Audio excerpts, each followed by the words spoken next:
May isang tanong po tayo natanggap mga master, kung totoo ba na sa susunod na taon 2024 ay mawawala na itong special hardship allowance. Hindi ko po alam kung saan nanggaling yung impormasyon na narinig ng ating sender o kaya ay sino po yung may pakana at may sabi nito sa kanya.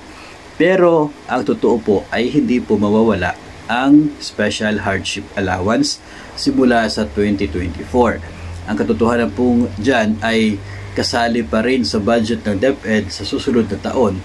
Ito pong certain amount para pambayad sa special hardship allowance ng mga DepEd personnel.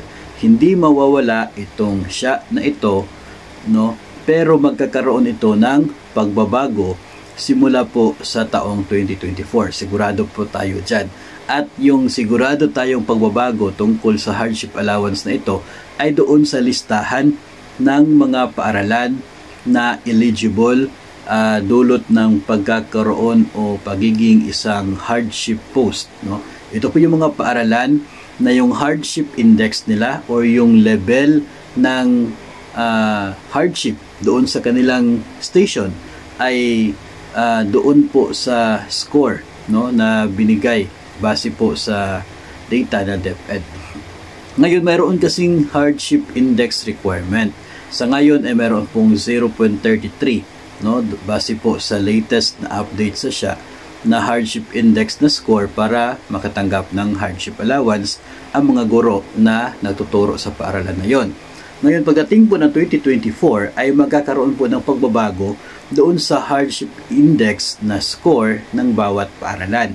Kasi ayon po sa DepEd Order number 39, Series of 2021, every 3 years yung pagkakaroon ng evaluation sa sitwasyon ng bawat paaralan.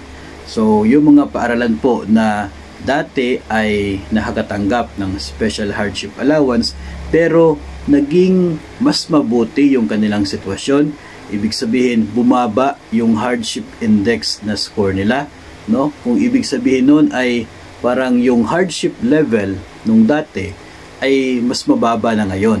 If ever yung school ninyo ay napabilang sa mga paaralan na yon, then there is a chance na pwedeng matanggal yung inyong paaralan doon sa eligible schools sa special hardship allowance. At yung bagong scoring na yan, mangyayari po yan, ilalabas po yan sa susunod na taon. 3 years after mula po noong 2021 noong naglabas ng DepEd Order number 39. So, yun po yung mangyayari. Yun po yung sigurado tayo na pagbabago sa hardship allowance, pero definitely hindi po siya mawawala.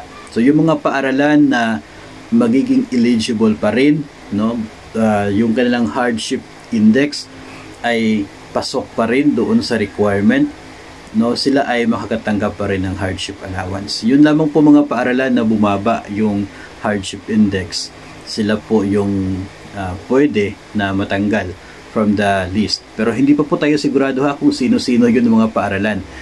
Kasi nga, sa base po sa nalalaman natin, ay mayroon pong plano ang DepEd na maging yung index score na requirement na 0.33 ay gusto po nilang babaan pa. So, ibig sabihin, kahit medyo bumaba yung level ng hardship sa paaralan ninyo, pwede pa rin kayong maging eligible if ever babaan mo nila yung score na yon, no? So, kung matatandaan po ninyo, 2021, 0.39, no, yung hardship index na requirement para makatanggap ng hardship allowance due to hardship post.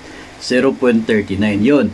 Then, ngayong taong 2023, ay binabaan ng DepEd, naging 0.33. No? So, if ever na by next year ay babaan pa nila, no, hindi po natin alam kung ano na yung magiging score. Abangan po natin yung ilalabas na DepEd order for that purpose sa susunod na taon. Sa ngayon, ang sigurado po natin, hindi po mawawala itong special hardship allowance na ito. Mananatili po yan at ibibigay po yan para sa mga eligible personnel na Department of Education.